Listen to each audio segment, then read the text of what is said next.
man 3 decades older. A man whose name made judges go silent, and police captains look the other way. On their wedding night, she stood trembling in his bedroom, waiting for what she believed was inevitable. But he didn't touch her. He handed her a robe. He told her to take the bed, and as he walked toward the door, she said 2 words that shattered something inside him. "Thank you. Thank you for not touching me." What she didn't know was that those weren't his real plans. The silence in the bedroom was the loudest sound Emmett Calloway had ever chosen not to break. He stood at the window of the master's suite, his back to the door, watching the last bruise of violet light sink below the estate walls. The room behind him was immaculate. White linen, low amber light from 2 bedside lamps, a bottle of wine, untouched, sweating gently on the bureau. Everything arranged by hands that were not his, everything prepared for a night he had agreed to but never desired. Emmett was 50 years old. Tall, broad through the shoulders, built like a man who had once done his own violence and now only had to remember it. His hair was dark, threaded with silver at the temples, and along the sides swept back in a way that made the sharpness of his jaw and the severity of his brow more pronounced. His suit was charcoal, tailored so precisely it looked like it had been sewn onto his body. He wore no tie. The top 2 buttons of his shirt were open, revealing a neck that was thick and corded, a neck that had never bent to anyone. He was feared. That was not vanity. That was arithmetic. 30 years of calculated brutality, quiet influence, and relentless discipline had built an empire that spanned the eastern seaboard. His name was spoken in low tones or not at all. Judges adjusted sentences with his interests in mind. Police captains called his people before calling their own. He did not need to raise his voice. He had not needed to in years. Behind him the door opened. The sound was so slight it could have been the house settling, but Emmett heard it the way he heard everything, precisely, completely, without turning. Footsteps, light, hesitant, the kind that stopped every few inches to reconsider whether they should continue. He turned. She stood in the doorway in a white dress that was not hers. It had been chosen for her, bought for her, fitted to her body without her opinion. The fabric was silk, floor-length, gathered at the waist, modest at the neckline. Her dark hair was down, falling past her shoulders in loose waves that she had clearly tried to tame and failed. Her hands were clasped together at her stomach, fingers laced so tight her knuckles had gone pale. Her name was Serafina Morrow. She was 20 years old, and she was his wife, not by choice, not by courtship, not by love, by arrangement, by transaction, by the quiet mathematics of families who traded daughters, the way other men traded debts. Emmett studied her the way he studied everything, without expression, without hurry. He noted the tension in her shoulders, the way her eyes moved to his face, and then immediately away, as if looking at him directly might provoke something. The slight tremor in her lower lip that she was fighting to control. The rigid posture of someone who had been taught that standing wrong was punishable. He had expected nerves, a young woman married to a man she did not know, a man with his reputation. Nerves were reasonable, but this was not nerves. This was something else. "Close the door," he said. His voice was low, unhurried, the kind of voice that did not ask twice because it never needed to. There was no warmth in it. There was no cruelty either. It was simply the voice of a man who had lived long enough to strip all excess from his words. Serafina obeyed. Her hand found the door behind her and pressed it shut without turning around, as if she could not afford to take her eyes off him even for a moment. The click of the latch was small and final. She stood with her back to the door. Her chest rose and fell in careful, measured breaths, the kind of breathing that is learned, not natural. Inhale for 4, hold for 2, exhale for 4. A rhythm practiced so many times it had become reflex. The breathing of someone who had spent years teaching herself to be invisible. Emmett poured himself a glass of wine. He did not offer her one. "Come here," he said. She walked. She cut toward him. Each step was deliberate, controlled, and somehow smaller than it should have been, as though she were trying to cross the room without disturbing the air. She stopped 6 feet away from him. Too far for intimacy. Too close for escape. He noticed that. He set his wine down without drinking it. "Turn around," he said. For the first time, something flickered in her eyes. A flash of something raw and immediate, gone so quickly that anyone else would have missed it entirely. But Emmett Calloway did not miss things. He had built his entire life on noticing what other men overlooked. She turned. Her back faced him. The silk of the dress caught the low light, and for a moment she looked like a painting, something fragile and still, framed in amber. Emmett reached for the zipper at the back of the dress. His fingers were steady. He had done this before, not like this, not arranged, not obligated. But he understood the mechanics of a wedding night, the expectations, the performance. He had no intention of being gentle because he felt something. He had every intention of being efficient because he felt nothing. The zipper slid down smoothly, 1 inch, 2, 3. The silk parted, and Emmett Calloway, who had seen men die, who had ordered executions with the calm precision of a man signing a receipt, who had spent 3 decades in a world where violence was vocabulary, froze. The scars began just below the nape of her neck and ran in layered, overlapping ridges down the length of her back and across both shoulders. Some were thin and pale, raised like cursive written in skin. Others were wider, darker, the kind that came from something heavier. A belt, a cord, something that left more than a line. There were marks that had healed cleanly and marks that had not, where the skin had torn and reformed in irregular patterns, textured and uneven, like the topography of a country ravaged by storms. They were not random. There was a pattern to them. Horizontal lines, evenly spaced, concentrated across the shoulder blades and the upper back, as though someone had been methodical about it, practiced, someone who had done this many times, someone who had done this over years. The room went still. Emmett did not move. His hand remained on the zipper, his fingers now motionless, suspended against the fabric, as though the signal between his brain and his body had been cut. His breath came in through his nose, slow, controlled, the way he always breathed. But something behind his ribs had shifted, something heavy, something that had no name yet. Serafina's shoulders drew inward, a small, unconscious motion. The motion of someone who had been seen before, who had been looked at in this exact position, and who expected what always came next: disgust, questions, or the particular silence that precedes being discarded. She waited. He could hear her breathing change. The careful rhythm she had maintained collapsed into something shorter, shallower, quicker. Her hands, hanging at her sides, began to tremble, not dramatically, not visibly, unless you were standing close enough to see the faint vibration in her fingertips. Emmett was standing that close. He did not speak. 5 seconds passed. 10. 15. In those 15 seconds, Emmett Calloway understood something that rearranged the architecture of his assumptions. She was not afraid of him. She had never been afraid of him. The trembling, the controlled breathing, the way she had entered the room like someone approaching a minefield. All of it made sense now, and none of it had anything to do with his name, his reputation, or the empire he commanded. Onain, she was afraid of what always happened next. He was afraid of hands. He withdrew his, slowly, without touching her skin. He stepped back. 1 step, 2.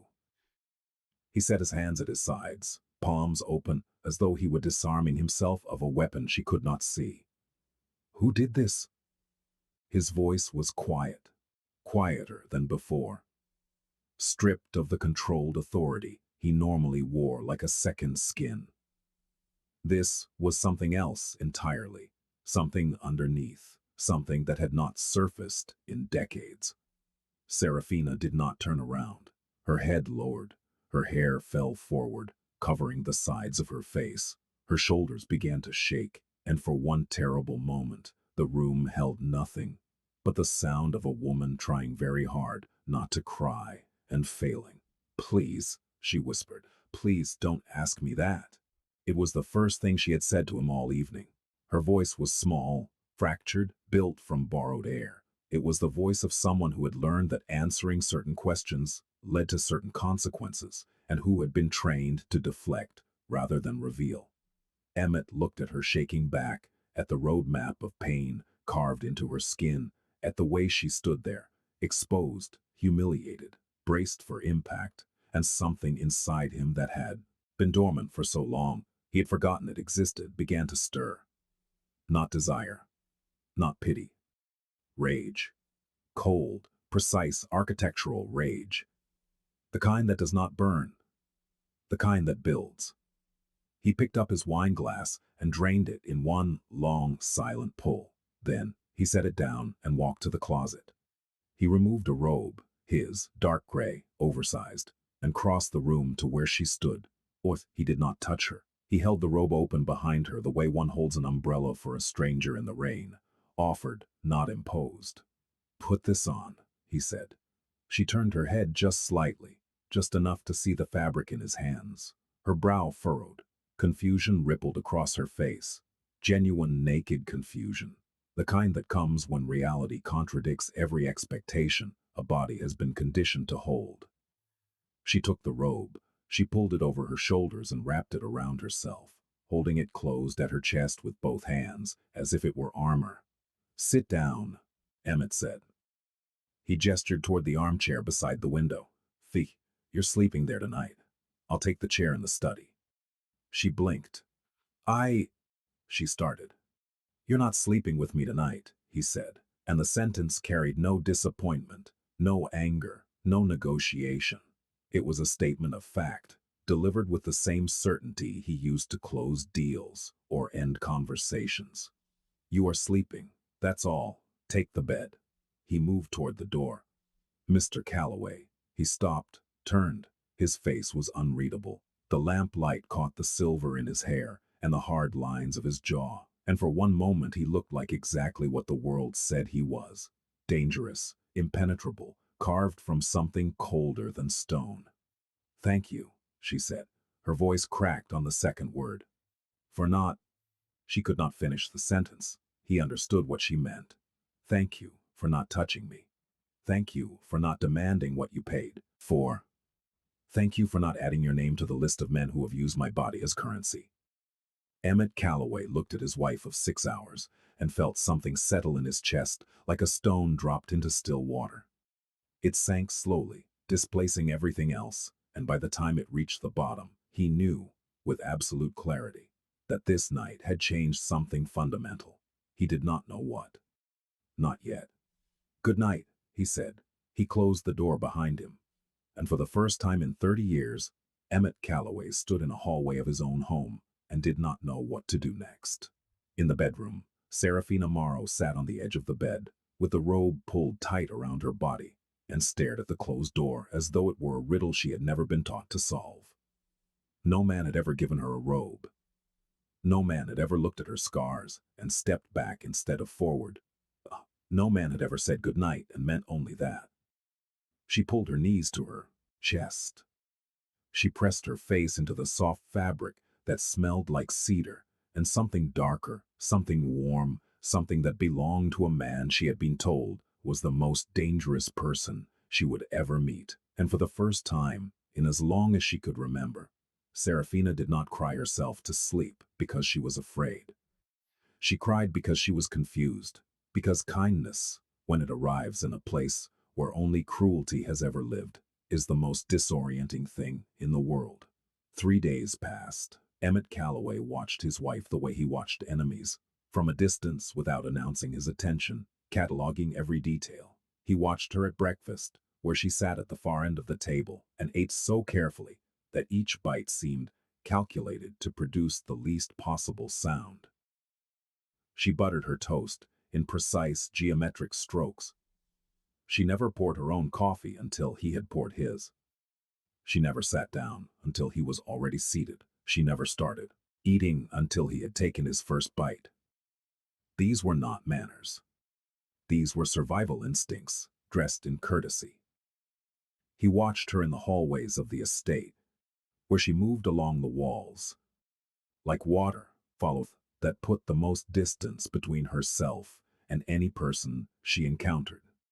When one of his men passed her, she would stop, press herself slightly to the side, lower her eyes, and wait until they had gone. She did not do this out of deference. She did it the way a small animal freezes when a shadow passes overhead. He watched her in the kitchen on the second morning, at 6 a.m., 2 hours before anyone else was awake. She was scrubbing the countertop. Not cleaning it, scrubbing it. Her hands were red. The sponge was soaked through. The counter was already spotless, but she continued, working in tight, obsessive circles, her face blank, her eyes unfocused, as though she were somewhere else entirely. As though her hands were performing a ritual her mind had long stopped questioning. He stood in the doorway for 45 seconds before she noticed him. When she did, the sponge dropped from her hand. She spun around. Her back hit the counter. Her breath stopped. "I'm sorry," she said, immediately, before he had spoken, before he had moved. The apology was automatic, fired from a reflex so deeply embedded it preceded all thought. "I'm sorry. I didn't mean to, I was just—" "Serafina." His voice stopped her, not because it was loud, because it was calm, because it held her name like a fact, not a threat. "You don't need to apologize for cleaning a kitchen." She stared at him. Her hands were shaking again. She pressed them behind her back, against the counter, hoping he would not see. He saw. "I just wanted to make sure everything was—" "The kitchen is cleaned every evening by staff." He paused. "You know that." She did know that. Her eyes dropped to the floor. Well, the truth of what she had been doing, not cleaning, but coping, hung between them like something fragile and exposed. Emmett crossed to the coffee maker. He prepared 2 cups. He set one on the counter beside her, leaving enough space between his hand and hers that there was no risk of contact. Then he took his cup and sat at the kitchen island, 3 full stools away from where she stood. "Sit," he said. Then, after a pause that cost him more than he expected, "If you'd like." The addition surprised him. He did not typically qualify his statements. He did not give options. But something about the geometry of this woman, the way she occupied space as though trying to compress herself into the smallest possible shape, made his usual cadence feel wrong. Heavy, blunt. She picked up the coffee. She sat, not beside him, 2 stools away, but she sat. They drank in silence. It was the longest Emmett had been in a room with another person without speaking, negotiating, or issuing instructions in over 20 years. And it was the first time he noticed that silence could have texture, that it could be thick with things unsaid, or thin and cautious, or, as it was in this moment, something resembling the very first thread of something that might, with extraordinary patience, become trust. On the 4th day, Emmett called Declan Holt into his study. Declan was his chief of security, 56 years old, built like a vault, with a face that looked like it had been assembled from spare parts. He had been with Emmett for 22 years. He was the only man in the organization who could look Emmett in the eyes without flinching, and the only man Emmett trusted with something other than business. "I need a background file," Emmett said. He was standing at the window, hands clasped behind his back. "On the Morrow family. Complete. Every address, every hospital visit, every school record, every police report, sealed and unsealed. I want it. By tonight." Declan studied his boss for a long moment. "Your wife's family?" "Yes." "Something happen?" Emmett turned from the window. His face was composed, as it always was, but there was something in the stillness of it that Declan had only seen 3 or 4 times in 2 decades. Something compressed, something held back by discipline alone. "Just get me the file." Declan nodded. He did not ask again. The file arrived at 9 p.m. Emmett read it alone in his study, behind a locked door, with a glass of scotch he did not drink. The documents told a story that was not told in words. It was told in patterns, in gaps, in the specific language of institutional failure. Serafina Morrow had been admitted to the emergency room 7 times between the ages of 9 and 17. The first visit listed the cause as a fall from a bicycle, the second, a staircase, the third, another fall. By the fourth visit, the attending physician had noted in a margin, handwritten, small, a detail that should have saved a child and didn't, that the injuries were inconsistent with the stated cause. No investigation was opened. No follow-up was recorded. Her father, Garrison Morrow, was a mid-level operator in the supply chain, a man who moved product through rural corridors and had, for years, provided logistics to Emmett's network without distinction. A useful man, an unremarkable man, the kind of man who smiled at the right people and went home to a house where doors were locked from the inside. Her mother had died when Serafina was 4, ovarian cancer. After that, Garrison had raised his daughter alone. Raised was a generous word. The school records showed chronic absences. The medical records showed escalating injuries. The police records showed nothing because no one had ever called. Emmett closed the file. He sat in the darkness of his study and felt the rage he had carried since the wedding night solidify into something harder, something with edges, something that would, when the time came, cut with surgical precision. He thought about the scars on her back. He thought about the careful, practiced breathing, the flinching, the obsessive cleaning, the immediate apologies. Every behavior decoded, recontextualized, stripped of ambiguity. She had been broken systematically by someone who had been given the one authority that should never be weaponized. The authority of a father. Emmett poured his scotch down the sink. He sat in the dark for a long time, and when he finally moved, it was not with the cold efficiency of a man conducting business. It was with the slow, deliberate weight of a man who had just decided something that could not be undone. The next morning, Serafina found a small stack of books on the table beside the bed. She now slept in alone. There was no note, no explanation, just 5 books, carefully chosen, spines uncracked. 2 novels, a collection of poetry, a guide to the gardens of the Pacific Northwest, and a cookbook, not instructional, but the kind that was more memoir than recipe, the kind that told stories through food. She touched their spines. She did not pick them up. She did not know what they meant. She did not know if they were a gift or a test. In her experience, things given freely were debts in disguise. But she looked at them for a long time.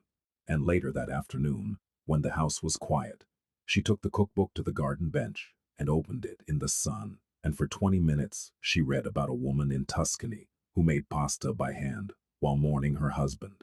And Serafina did not realize she was smiling until the wind moved her hair across her face and broke the spell. She closed the book quickly. She looked around as though someone might have seen. No one had, except Emmett, who was watching from the window of his study, his face expressionless, his chest tight with something he did not yet have the vocabulary to name. 2 weeks into the marriage, Garrison Morrow called. Emmett took the call in his study. He listened for 3 minutes. His face did not change. When the call ended, he set the phone down and remained still for a long time. Garrison wanted to visit. He wanted to see his daughter. He framed it as paternal concern. He used phrases like making sure she's settled and just a father checking in.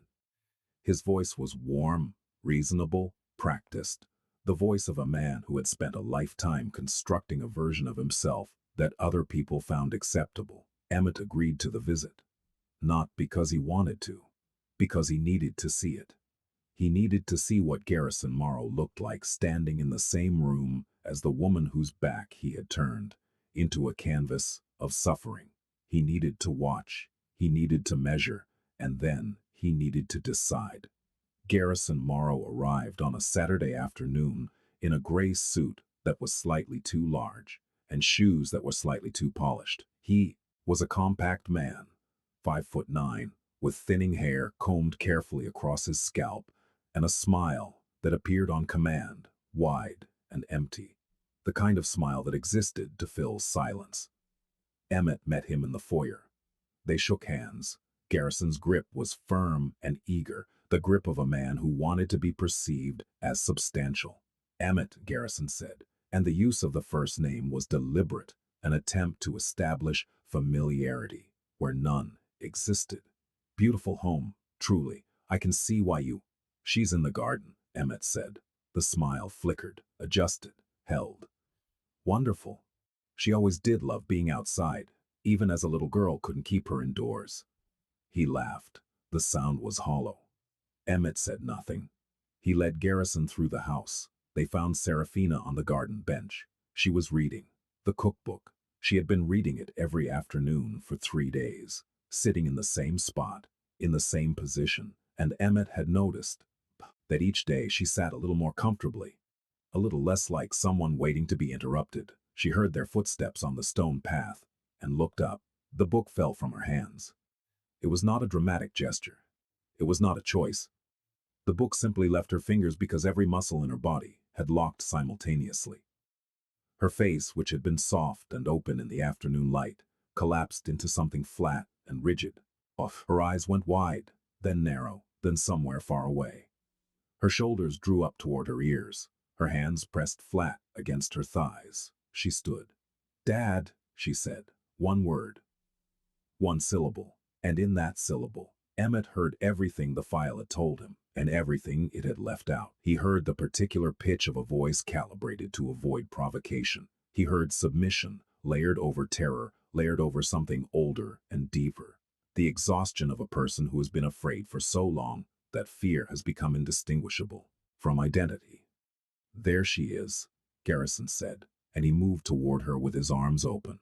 Serafina did not step back. She did not flinch. She stood perfectly still and allowed her father to embrace her, and the embrace looked normal, warm, even, except that her arms did not rise. They stayed at her sides. Her hands remained flat against her legs. Her body was rigid inside the circle of his arms, like a mannequin being held by a living man. Emmett watched. He watched the way Garrison's hand rested on the back of her neck. Casually, proprietarily, the way one holds a dog's collar. He watched the way Serafina's breathing went shallow and rapid, the moment that hand made contact. He watched the way her eyes over her father's shoulder found Emmett's face and held it, not with a request, not with a plea, but with the blank, dissociated stare of someone who had gone somewhere else inside herself. Garrison released her. He held her at arm's length, hands on her shoulders, and looked at her with an expression that mimicked tenderness so precisely that anyone watching would have believed it. "You look well," he said. "Healthy. Are you eating?" It like a blade between ribs, subtle, precise, wrapped in concern. Serafina's chin dropped 1/2 inch. Her posture, already rigid, became smaller.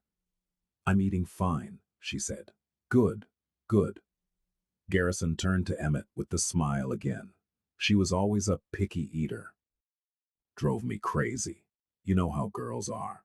Emmett looked at Garrison Morrow. He did not smile. He did not nod. He looked at him the way he looked at men who were about to discover the precise cost of underestimating him, with the absolute stillness of a predator who has already decided and is simply choosing the moment. "Let's go inside," Emmett said. "We'll have lunch." Lunch was served in the dining room. Garrison sat at one end, Serafina in the middle, Emmett at the other end. The configuration was deliberate. Emmett wanted to watch them both. Garrison talked. He talked about business, about the weather, about a fishing trip he was planning. He told stories about Serafina as a child, charming, rehearsed anecdotes that painted a picture of a loving, if imperfect, single father doing his best. He laughed at his own stories. He touched Serafina's hand across the table when he referenced her, a gesture meant to look affectionate. Each time he touched her, her fork stopped moving. Each time he said her name, her shoulders rose a fraction of an inch. Each time he told a story about her childhood, something behind her eyes went dark, as though a light were being switched off, room by room, inside a house she could not escape. Emmett ate in silence. He spoke when spoken to. He gave nothing away. But his attention never wavered, and the architecture of his rage continued to build, floor by floor, corridor by corridor, until it was a structure so vast and so precise that it could have housed a city. After lunch, Garrison asked to speak with Serafina, alone. Just 5 minutes, he said. Father-daughter business. You understand? Emmett looked at Serafina. She was staring at the table. Her hands were in her lap. She had not looked up since the request was made. Of course, Emmett said. He stood. He buttoned his jacket. He walked to the door. And then he stopped. He did not turn around. He stood in the doorway, his back to the room, and he said the words with such quiet precision that they carried the weight of a verdict. Declan will be outside the door. If you need anything, Serafina, you only need to say so. The room went silent. Garrison's smile faltered. For one brief, unguarded moment, something crossed his face. Not fear exactly, but recognition.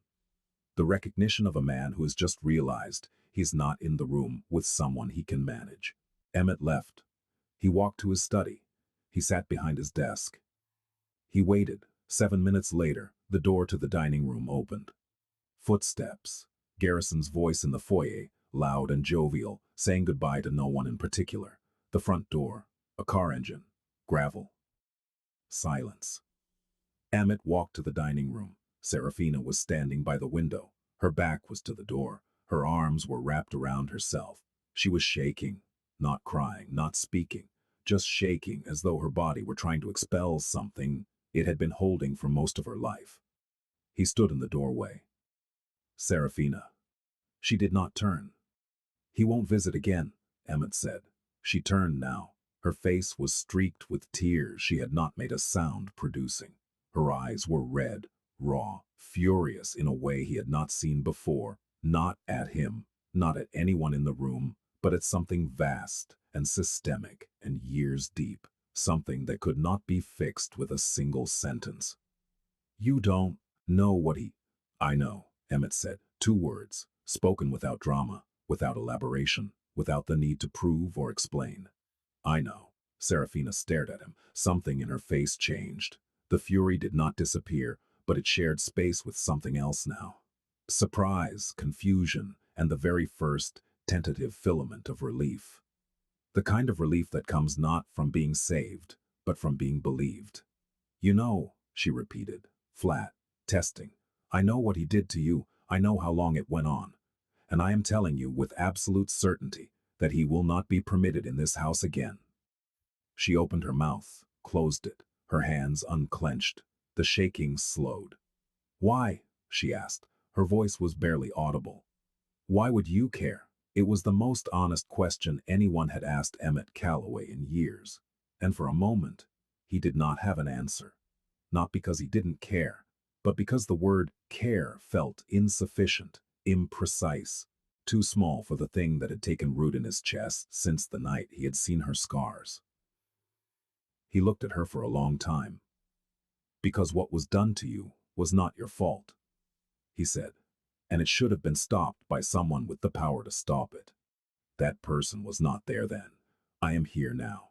Serafina pressed her hand against her mouth. A sound escaped. Not a cry, not a word, but something between them, something that lived in the space where language fails and the body speaks instead. She sank into the nearest chair. Emmett did not approach her. He did not touch her.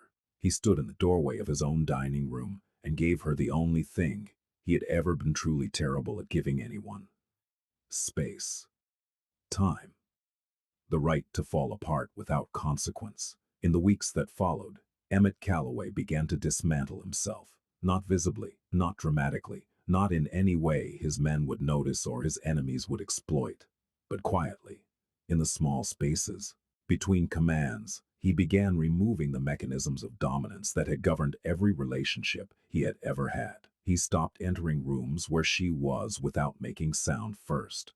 A knock, a footstep, the clearing of his throat. He learned that she flinched less when she knew he was coming. He learned that anticipation was different from fear and that the distance between the two was a sound in a hallway. He stopped telling her where to sit, when to eat, what to do.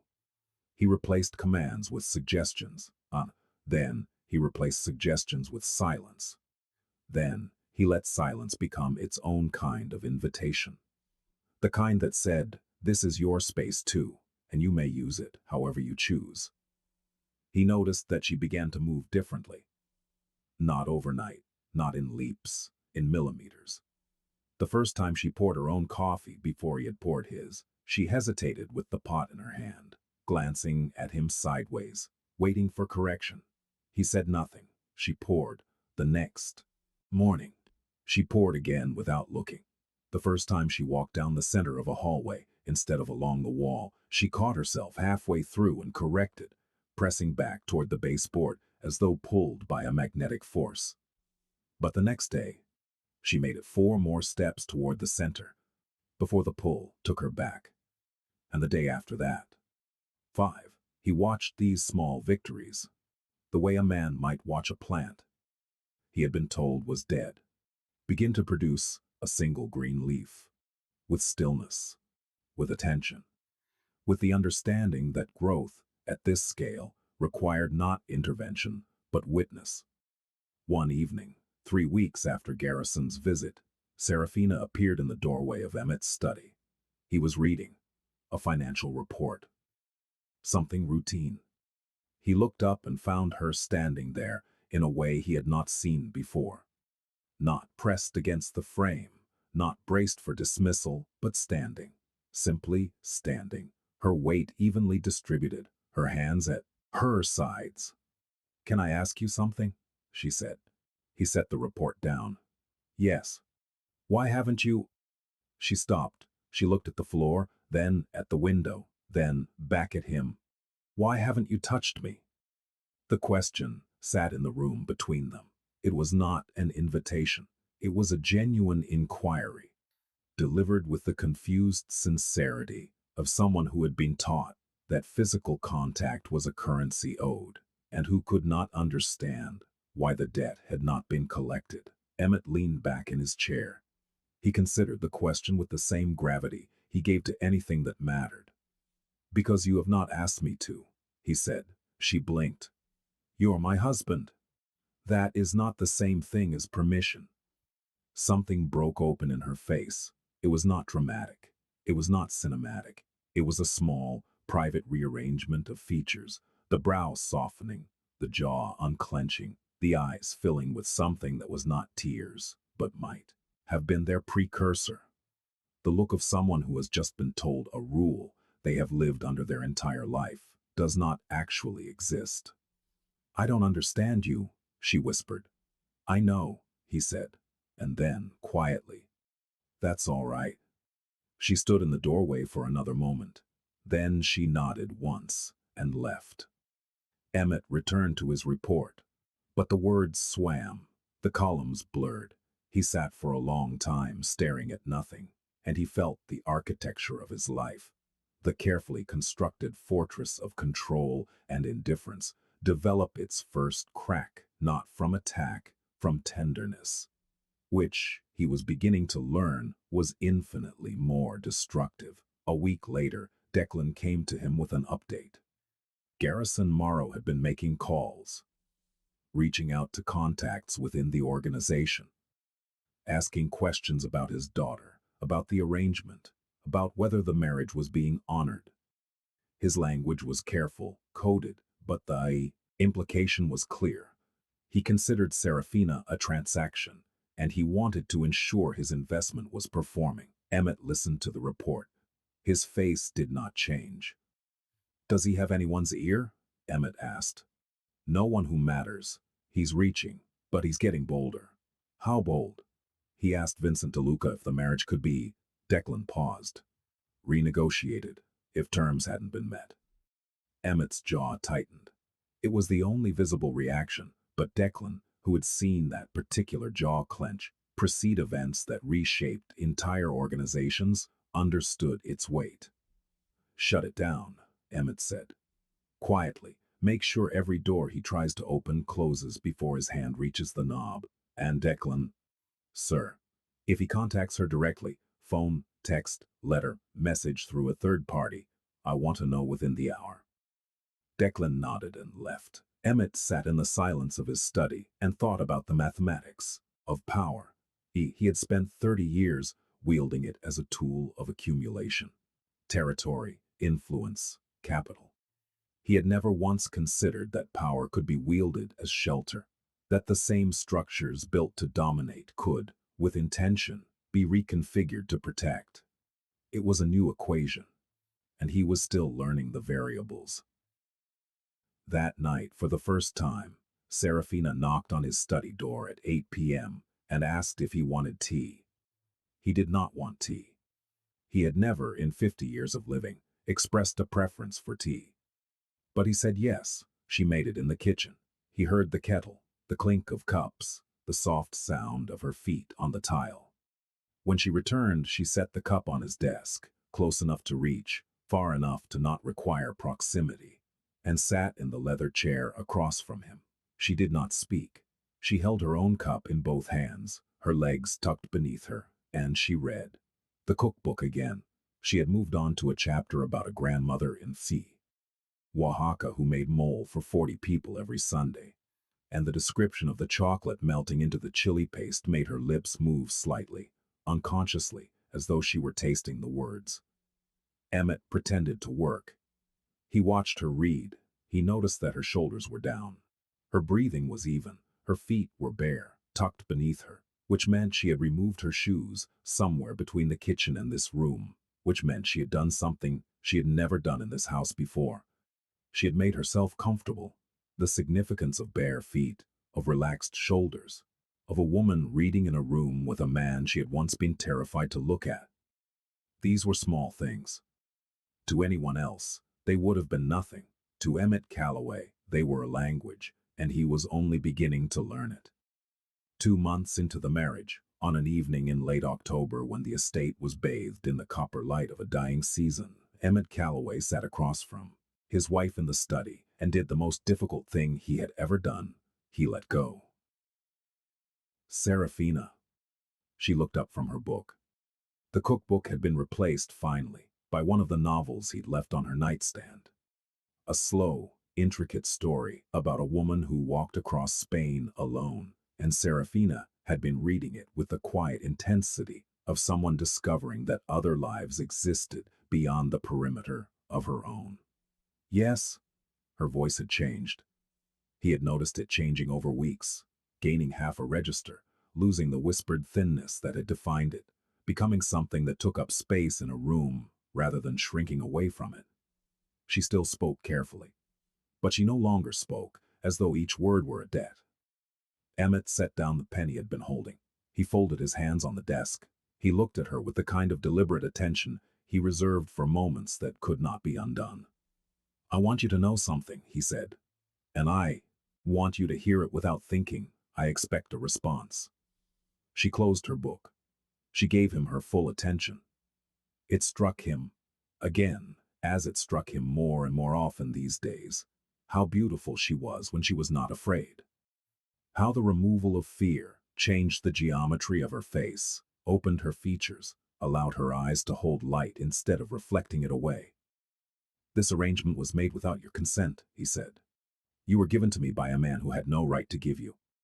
You were traded, like property, and I participated in that transaction. I may not have known the full extent of what you were escaping, but I knew you did not choose this. And I accepted it anyway. She did not move. Her hands tightened around the book in her lap.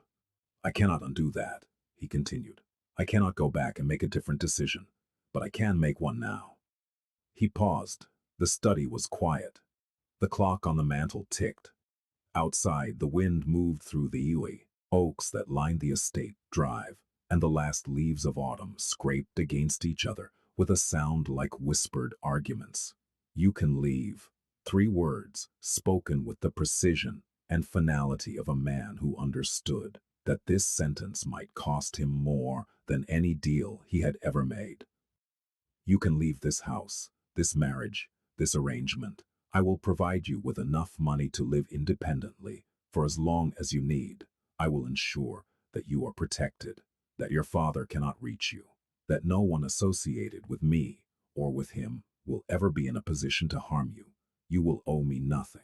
There will be no debt, no obligation, no consequence. Serafina stared at him. Her lips parted. Her eyes searched his face with an intensity he had never seen from her before. Not fear, not confusion, but something ferocious and fragile. The look of someone standing at the edge of something vast and trying to determine if it was real or another deception dressed as freedom. You're... Her voice caught. She tried again. You're letting me go. I am telling you that you were never mine to keep. The sentence landed in the room like a stone dropped into still water. It rippled outward, displacing everything, every assumption, every expectation, every conditioned belief about what men offered and what women owed. Serafina's hands released the book. It slid from her lap and landed on the rug with a soft, muffled sound. She pressed her palms against her face. Her shoulders began to shake. The sound that came from behind her hands was not a sob, not a cry, but something deeper, a sound that comes from the place where pain is stored for so long that its release is indistinguishable from breaking. Emmett did not move. He sat in his chair and watched her come apart, and he did not go to her, did not comfort her, did not try to fix or contain or manage what she was feeling, because he understood with a clarity that it had taken him 50 years and this woman to learn that some things must be felt completely before they can be released. Minutes passed. The light shifted. The room grew warmer, or perhaps that was his imagination. When Serafina lifted her face from her hands, her eyes were red and wet and bright, not with sadness, with something he could not immediately identify. No one, she said quietly, has ever told me I could leave. He nodded. Not my father, not the counselors who were supposed to check on me, not the teachers who saw the bruises, not the doctors who stitched the cuts. No one in my entire life has ever looked at me and said, "You can go." She wiped her face with the back of her hand. She straightened in the chair. And then she did something that Emmett Calloway, for all his experience in reading people, had not predicted. She laughed. It was small, wet, broken at the edges, but it was real. The laugh of someone who has just seen the absurdity of their own captivity from the outside for the first time. The laugh of someone who has just realized that the door they have been standing in front of for 20 years was never locked. I'm not leaving, she said. Emmett's expression did not change, but something behind his eyes shifted, a flicker, a fracture in the control. Serafina, I am not leaving, she repeated, firmer now, the words gaining weight. Not because I'm afraid, not because I have nowhere to go, not because I owe you anything. She paused, her chin lifted. Her eyes held his, directly, fully, without looking away for the first time since the night they had met.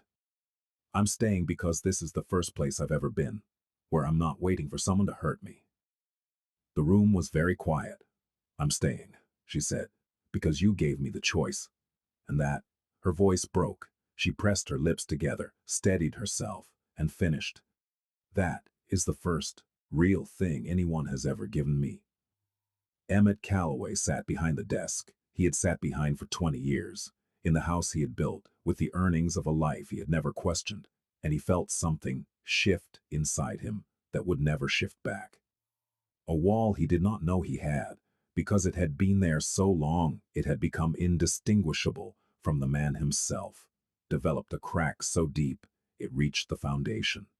He did not speak. He did not need to. She picked up her book. She opened it. She continued reading. And the silence between them, which had once been heavy with all the things they did not know how to say, became something else entirely. It became the silence of two people who had chosen, freely, deliberately, against all expectation, to be in the same room. It was the most intimate thing either of them had ever experienced. Winter came. The estate wore it well.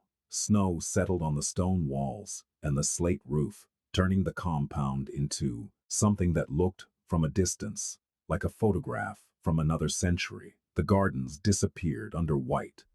The oaks stood skeletal against gray skies, and inside, the house grew smaller in the way winter houses do, rooms drawing closer, hallways shortening, the distance between people compressing with the cold.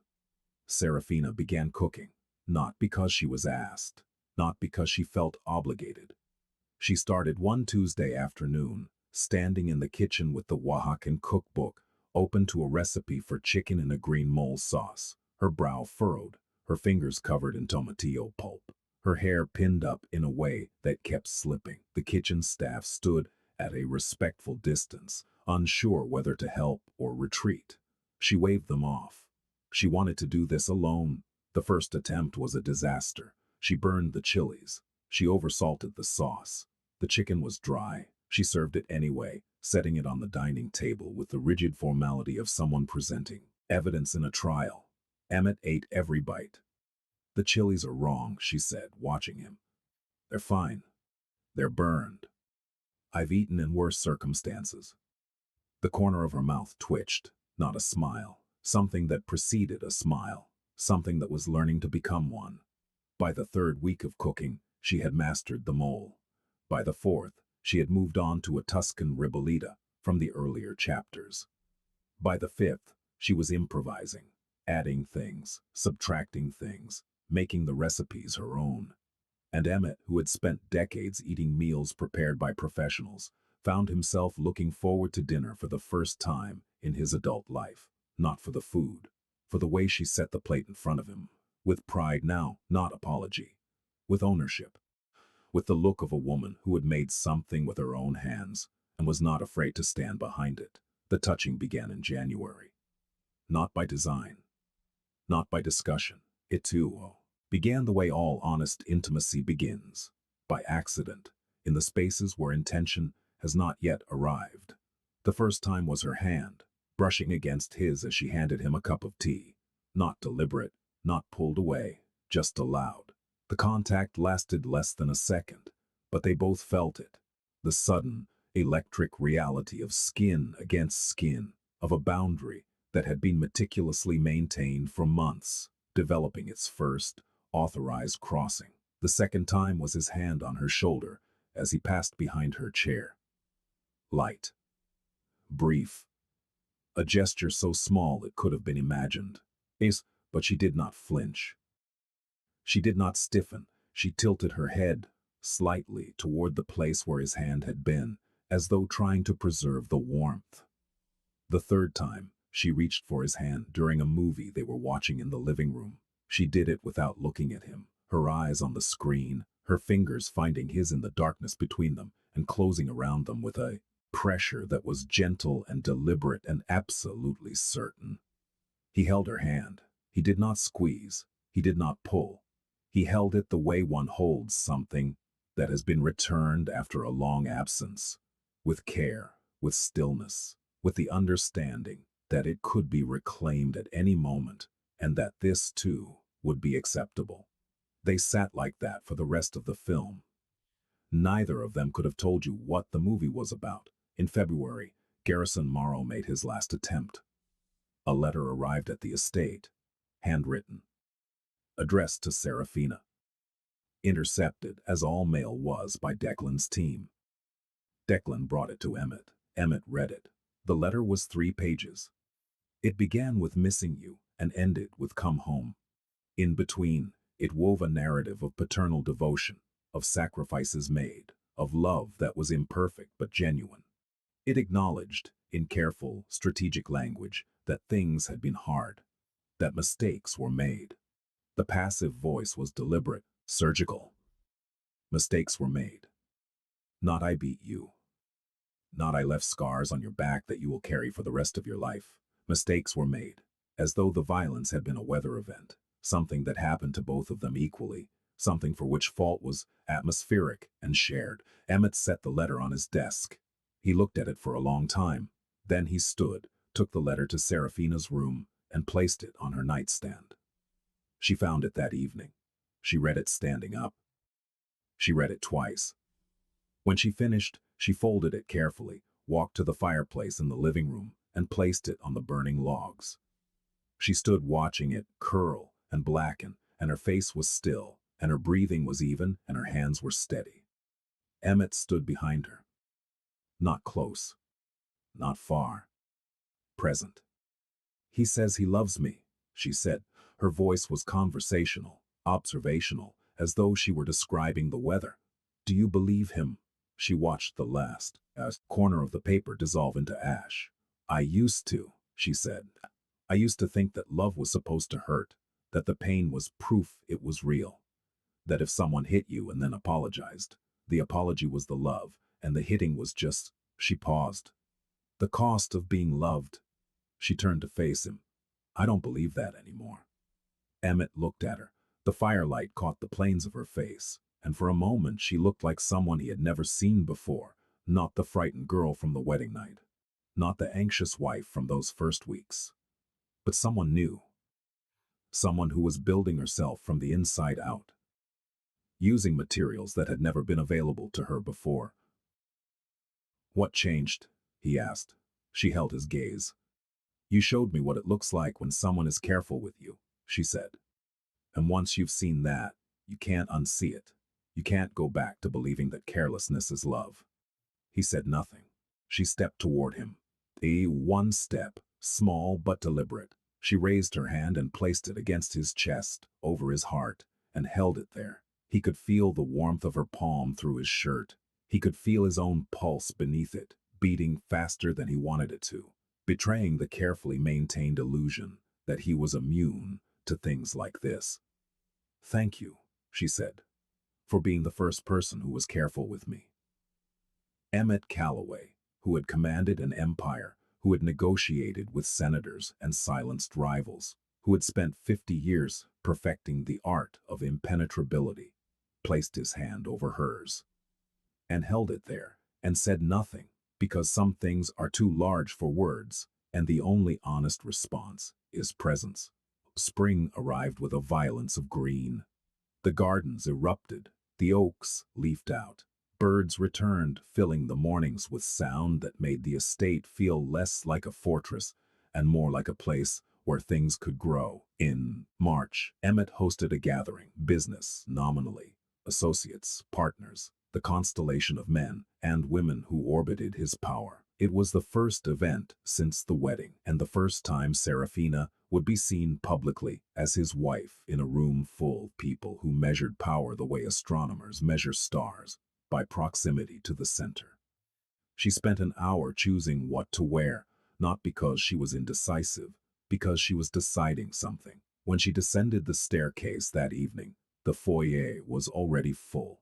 Conversation hummed, glasses clinked, men in dark suits and women in careful jewelry populated the rooms like chess pieces. She wore a black dress, simple, elegant. The fabric fell from her shoulders in clean lines, gathered at the waist, ending just below the knee. The dress was backless, not partially, not suggestively, completely. The fabric began at the small of her back and left everything above it exposed. The neckline was high, the front modest, but the back was open, and every scar was visible. Every ridge, every line, every mark that had been laid on her body by hands that should have held her instead. The room noticed. Conversations paused.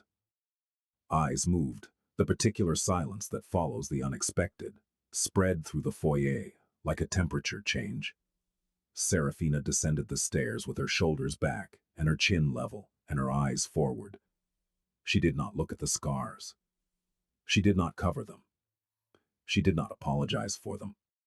She wore them the way she wore the dress, as a choice made freely, belonging to no one but herself. Emmett stood at the bottom of the staircase. He watched her come down, and the expression on his face, the expression that his men would later describe in hushed, disbelieving tones to those who had not been present, was something none of them had ever seen. It was pride, not possessive pride, not the pride of ownership or display, but the pride of witnessing, the Pride of watching someone you care about do the bravest thing you have ever seen anyone do. She reached the bottom of the stairs. She stood before him. Oh, the scars on her back were fully visible to every person in the room, and she did not flinch, and she did not hide, and she did not look at anyone for permission. Emmett extended his hand. She took it, and together they walked into the room. Late that night, after the guests had gone and the house had settled into its post-event quiet, Serafina stood in front of the bathroom mirror in the master's suite. The door was open. She was still in the dress. She had turned her back to the mirror and was looking over her shoulder at her own reflection, studying the scars with an expression that was neither shame nor anger. It was acknowledgement. Emmett appeared in the doorway. He leaned against the frame and watched her watch herself. "You terrified half the room tonight," he said. There was something in his voice she had not heard before. Warmth, amusement, the ghost of a smile. "They weren't looking at me," she said. "They were looking at the scars. They were looking at someone who wasn't hiding." She turned from the mirror. She faced him, in the low light of the bathroom, with the remnants of the evening still in her hair and on her skin. She looked at him with an openness that was almost unbearable, the openness of someone who has spent their entire life behind a wall and has at last chosen to step out from behind it. "I'm not hiding anymore," she said. He nodded. "I know." She crossed the room to where he stood. She stopped in front of him, close enough that he could feel the warmth radiating from her body, close enough that the space between them was no longer a distance, but a threshold. "Emmett," she said, just his name. No qualifier. No question. Just the sound of it. Spoken by someone who was choosing to say it. He reached out, slowly, with the deliberate, conscious care that had become the defining feature of every interaction he had with this woman. His hand rose to the side of her face. His fingertips touched her jaw. He waited, watched, felt for the flinch that had accompanied every touch for months. It did not come. She leaned into his hand. She closed her eyes. And in the dark, behind her eyelids, she let herself feel something she had never felt before. The sensation of being touched by someone who was asking, not taking, of being held by someone who would let go the moment she wanted him to.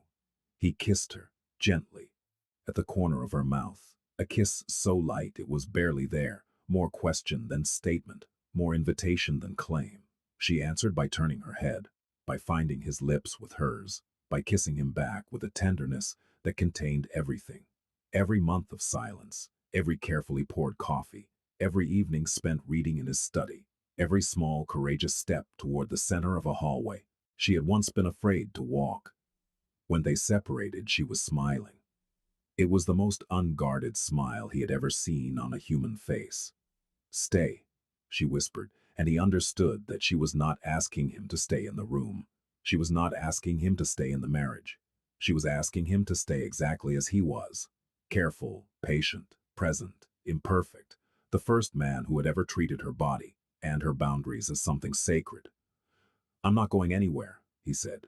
She took his hand and led him out of the bathroom, through the bedroom, to the place where two people who had entered this arrangement, as strangers and adversaries had, through silence and attention, and the slow, painstaking work of trust, become something neither of them had a word for yet. Something better than love, because it was chosen. Something stronger than marriage, because it was real. Months later, on a morning in early June, Serafina sat on the garden bench, where she had first read about the grandmother in Oaxaca. The bench was warm. The roses along the stone wall were blooming, violent and red, and the air smelled like grass and heat and beginning. She was not reading. She was sitting with her hands in her lap, her face tilted toward the sun, her eyes closed.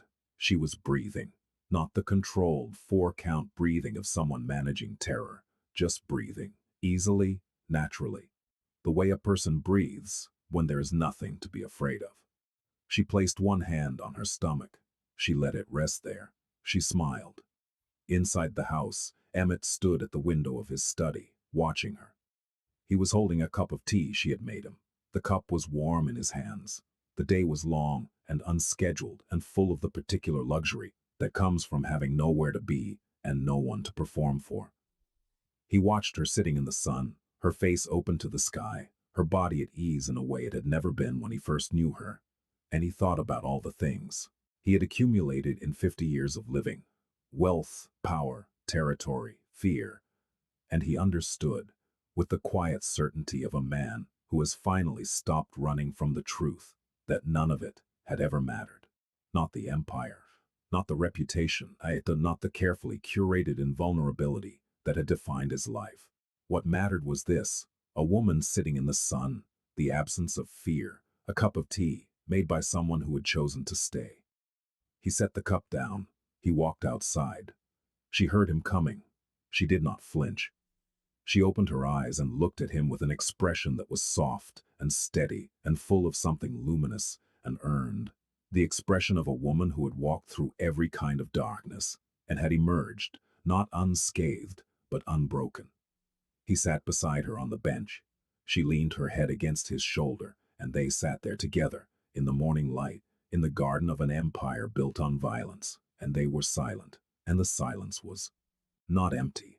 The silence was full, full of everything they had survived, full of everything they had chosen, full of the extraordinary, unreasonable miracle of two people who had been given every reason to harden and had chosen instead to soften. True power is not control. True dominance is protection without possession, and freedom is not given by death or escape.